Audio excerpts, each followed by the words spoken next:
পাসপোর্টের জন্য ঘন্টার পর ঘন্টা অপেক্ষা করছেন প্রত্যাশীরা। এমন চিত্র মুন্সিগঞ্জ আঞ্চলিক পাসপোর্ট অফিসের। বিশৃঙ্খল পরিবেশে কাগজপত্র জমা নেওয়া হচ্ছে। সেখান থেকে ক্লিয়ারেন্স পেলে আঙ্গুলের ছাপ, চোখের আইরিশ ও ছবি তোলার জন্য আরেক ধাপে দীর্ঘ লাইন।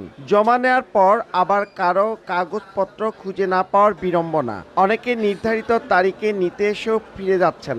কর্তৃপক্ষ বলছে, ভুল সংশোধন করা পাসপোর্ট ঢাকায় পেন্ডিং আছে 3 শতাধিক। এগুলো আসতে কিছুটা বিলম্ব হয়, কিন্তু সেবা গ্রহীতাদের অভিযোগ দালালের মাধ্যমে আবেদন করলে সহজেই মিলে পাসপোর্ট। দালাল ছাড়া যদি আমরা এখানে আসি, ঘুরতে হবে শুধু, আমাদের পাসপোর্ট জীবনও হবে। দালালকে দিলে 5 মিনিটে হয়ে যায়, আর সাধারণ মানুষ ভাবে নিজেরটা নিজে যদি আসে ওইটা মনে করেন 5 ঘন্টায়ও হয় না। জেনুইন ভাবে লোক এখানে অপমান অপদস্থ ছাড়া আর কিছুই হয় না। দালালের কাছে আবেদন করি, তখন আমরা 12,000 টাকা দিই।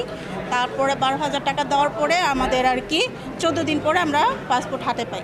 যেই পরিমাণ গ্রাহক মানে সেবা চায়, সেই পরিমাণে সার্ভিস নাই। প্রতিটা 2টা রুমে নিতেছে এতগুলো হাজার হাজার মানুষের।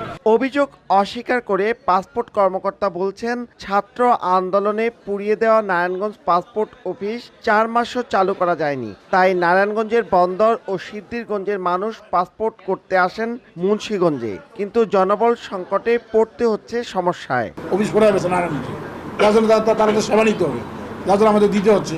এছাড়া নরসিংদীতে কিন্তু 3টা থানা, আবার কেরানীগঞ্জে 2টা থানা, তারাও কিন্তু একই এক্সট্রা বার্ডেন বলে যাওয়া হয়। জানালে ধরে দিলে আমার অফিস কম্পাউন্ডে নাই, কারণ বাইরে কেউ ফর্ম ফিল আপ করে অনলাইনে, এটা তাদেরও সচেতন হইতে হবে। দালাল আমি যাবো না, আমার দরজা 2টা খোলা।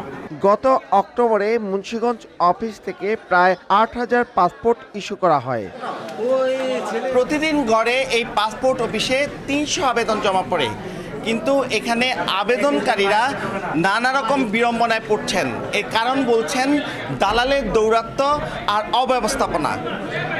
মুন্সিগঞ্জ পাসপোর্ট অফিস থেকে নাসির উদ্দিন উজ্জ্বল, সময় সংবাদ।